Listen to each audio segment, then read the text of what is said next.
A taxa Selic, a taxa básica de juros da economia brasileira, subiu mais uma vez, atingindo o maior patamar desde 2006.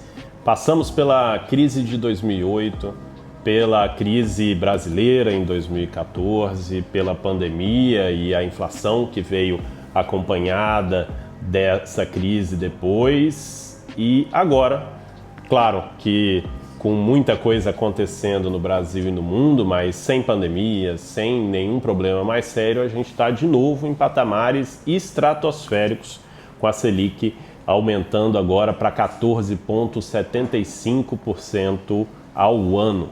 Vamos entender nesse vídeo, então, por que isso está acontecendo, como que a gente chegou até aqui, como que essa taxa influencia na sua vida, que é algo que pouca gente entende bem, por que se fala tanto da Selic, como que ela influencia a vida real e os seus investimentos e o mais importante de tudo, como você pode aproveitar esse momento que pode ser uma oportunidade única para você construir uma carteira de investimentos para o seu futuro, mas também sem correr riscos com muita poluição de informação que estão oferecendo por aí. Quais são os melhores investimentos que a gente tem para investir nesse momento? A gente deve entrar de cara nessa oportunidade ou esperar um pouco? E o que a gente pode esperar daqui para frente?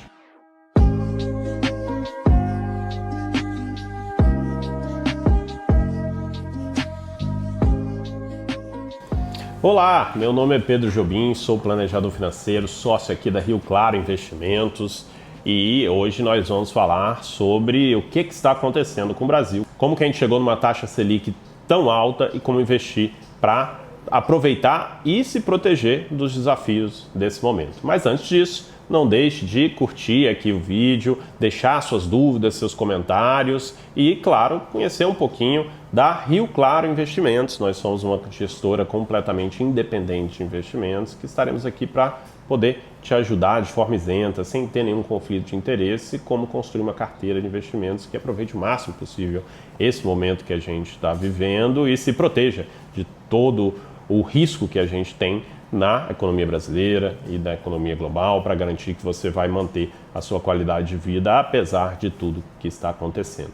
Bom, quando a gente olha para o histórico da taxa Selic, né, o que vem acontecendo agora, a gente chegou agora num patamar que a gente não via lá desde 2006. Então, se a gente olhar aqui o gráfico da taxa ao longo desse caminho, né, a gente vai ver que a gente tinha uma taxa muito mais alta lá atrás, no início do século, quando a gente estava ainda, né, nos primeiros anos depois do fim da hiperinflação, do Plano Real, e veio crescendo muito, né? Então você pega o Brasil, teve um boom de crescimento ali até 2010, a inflação que era muito mais alta, né? Vou colocar aqui para vocês terem uma ideia, o gráfico roxo é o gráfico da Selic, o gráfico azul é o gráfico da inflação. Você tinha uma inflação que chegou ali em 2003 a quase 20% ao ano, patamar altíssimo para os patamares atuais, né? Mas naquela época já estava muito melhor do que o brasileiro tinha se acostumado nos anos 80 e nos anos 90, mas depois foi sendo controlada e a Selic foi caindo. Então, quando a gente teve Selic de 14,75 da última vez, era uma Selic baixa, a gente ainda estava saindo de daqueles patamares altíssimos que a gente tinha na época da hiperinflação. E depois disso a gente nunca mais voltou até agora. A gente passou pela crise de 2008, a gente passou pela pandemia, que aí no caso jogou a Selic lá para baixo, mas depois jogou de volta para cima ali nos patamares de 13,75. Começamos a cortar essa taxa lá no meio de 2023 e achamos que a gente estava entrando aí num caminho de prosperidade no Brasil, com juros caindo, mas isso foi frustrado ao longo de 2024, voltamos a subir a taxa e para patamares que, se a gente falasse para um economista, para alguém no começo de 2024, a pessoa ia achar que a gente estava maluco, chegando aí quase a 15% de taxa Selic e talvez, ninguém sabe ainda, né? Agora a gente entra talvez no topo da taxa Selic, talvez ainda tenha mais um aumento, ninguém sabe ainda, estamos esperando aí o comunicado do Copom para saber alguma perspectiva para a próxima reunião, mas patamares inimagináveis aí há pouco tempo atrás. O que está acontecendo? Bom, o Brasil está gastando muito dinheiro. Se você colocar ali, o governo federal teve recordes de arrecadação, mas recordes maiores ainda de gastos, de déficit. A gente está gastando muito mais do que a gente ganha e a gente, inclusive, com Selic tão alta, o governo tem que pagar mais juros porque ele se torna mais arriscado. As pessoas não estão querendo emprestar dinheiro para o Brasil porque não sabem o que vai acontecer com os nossos problemas fiscais. Temos aí notícias, inclusive, de que, pelas métricas do próprio governo federal, o dinheiro vai acabar em 2027. O governo não vai ter mais dinheiro para pagar as próprias contas. E aí, isso pressiona a inflação. Por que isso pressiona a inflação? O governo está injetando mais dinheiro na economia sem ter esse dinheiro, então a inflação aumenta. O Banco Central independente está ali seguindo o objetivo dele, que é ter uma inflação dentro da meta. E como que ele faz isso? A única ferramenta que ele tem, aumentando a taxa Selic. Na prática, quando você aumenta a taxa Selic, você está colocando um piso ali para todo o crédito no Brasil. Ninguém vai emprestar dinheiro para ninguém abaixo da taxa Selic, porque prefere emprestar para o governo, que é muito mais seguro. Afinal, ele é o dono da máquina de imprimir dinheiro. Então, o dinheiro fica mais caro para quem não tem dinheiro, para quem precisa de dinheiro para investir, para quem precisa de dinheiro para criar empregos, para consumir. Vai ficar mais caro para ele pegar dinheiro. Ele pega menos dinheiro entra na economia através de crédito, se controla a inflação. Mas, ao mesmo tempo, você diminui a atividade econômica, diminui o crescimento das empresas, diminui a geração de emprego. Tudo isso ajuda a controlar a inflação, mas é péssimo para a economia real. Ao mesmo tempo, passa a ser muito interessante para o investidor, aquela pessoa que tem o privilégio de ter recursos nesse cenário e investir bem. Você acaba tendo uma chance de investir não só em renda fixa, mas em diversas classes de ativos com taxas esperadas muito mais altas no futuro.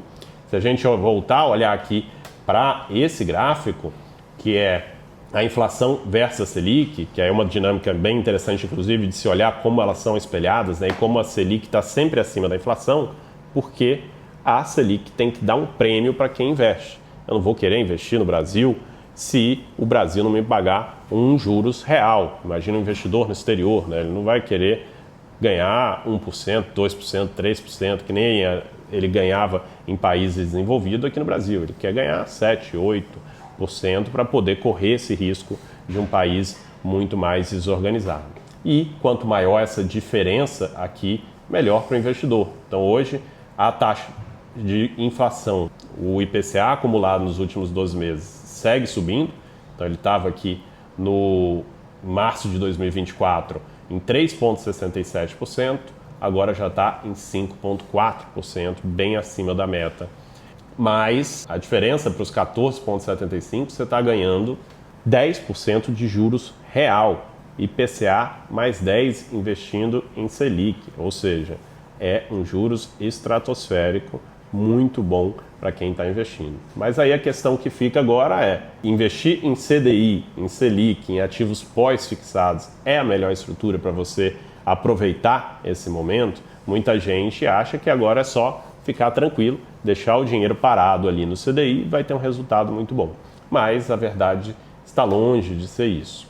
O que acontece em cenários como esse é que todos os ativos da economia diminuem de valor, ou seja, ficam mais baratos quando a expectativa de juros sobe. E aí é importante entender que o que importa aqui é de fato a expectativa.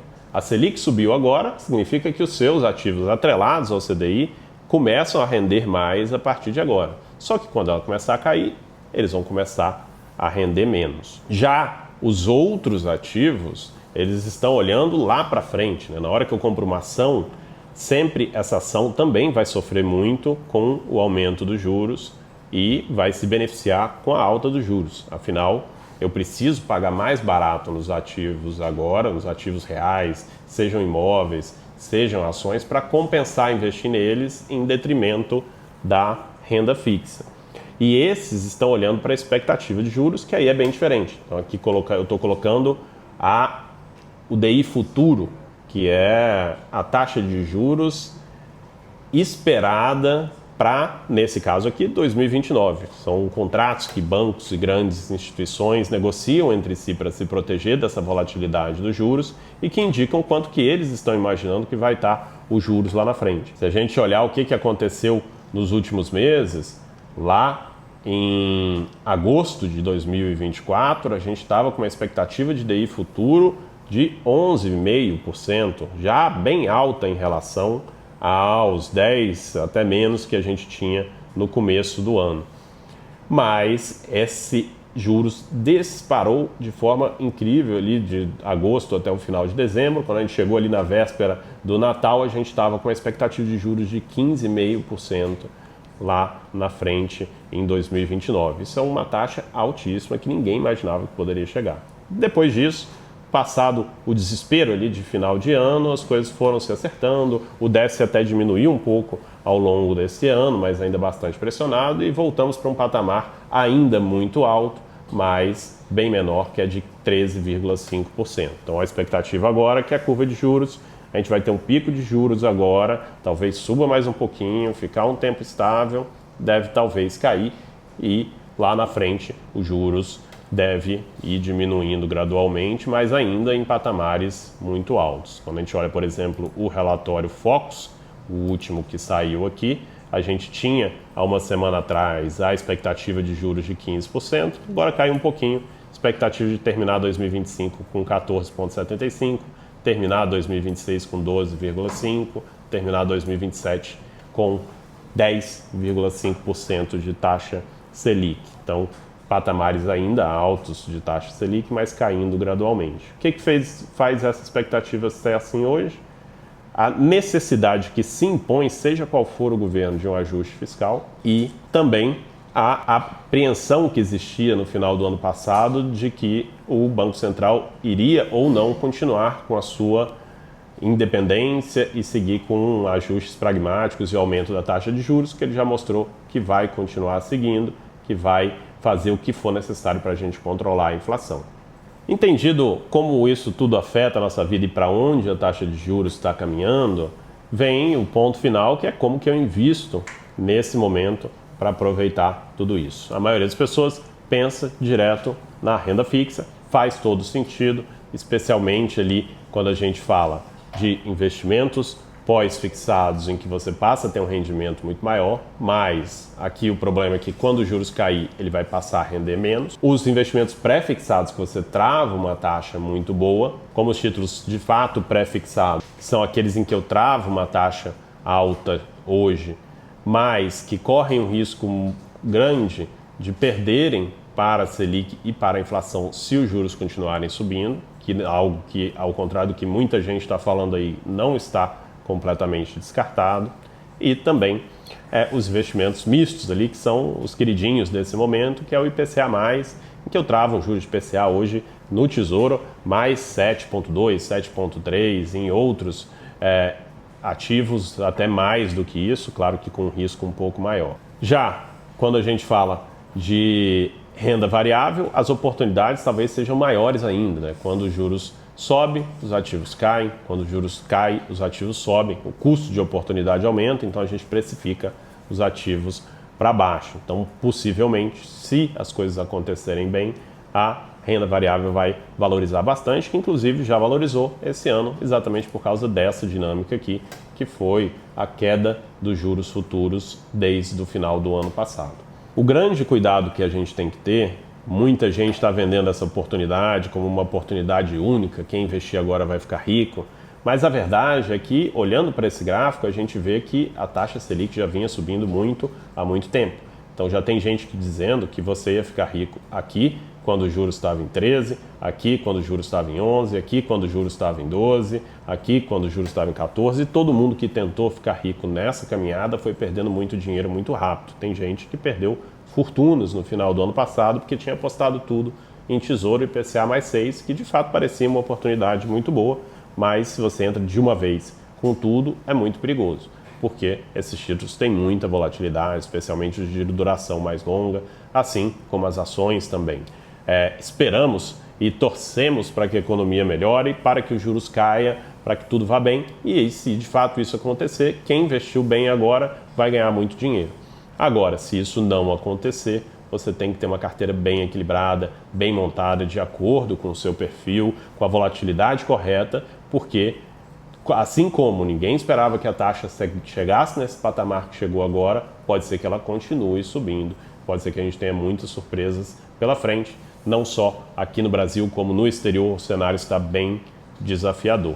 Para você conseguir ficar tranquilo em qualquer cenário e ter certeza que você está com uma carteira condizente com os seus objetivos, com o seu perfil, com o nível de risco e de volatilidade correta, o ideal é você ter alguém do seu lado que de fato entenda o que está fazendo e principalmente que trabalhe para você, não para o banco, não para a corretora, que seja um especialista isento, sem conflitos de interesses. Esse é o caso aqui da Rio Claro. Aqui a gente tem planejadores que estão do seu lado para te ajudar a tomar todas as decisões financeiras e uma equipe técnica de gestão muito competente que está ali por trás sem nenhum tipo de conflito de interesse, perfeitamente alinhada com seus objetivos para administrar a sua carteira de investimentos da melhor forma possível. Se você quer conhecer um pouco mais de como funciona esse trabalho, a gente vai deixar aqui embaixo na descrição algumas formas de você entrar em contato com a gente e marcar uma primeira reunião totalmente sem custos para poder fazer uma avaliação da sua vida financeira como um todo e entender se o trabalho faz sentido para você. Não deixe de clicar aqui embaixo e todo mundo que está aqui até agora, ficou alguma dúvida ainda sobre para que serve a Selic, como funciona ou qualquer assunto correlato, deixa aqui nos comentários e não deixe de acompanhar os outros vídeos aqui do canal sobre esse assunto e outros que vão te ajudar a tomar as decisões corretas na sua vida financeira.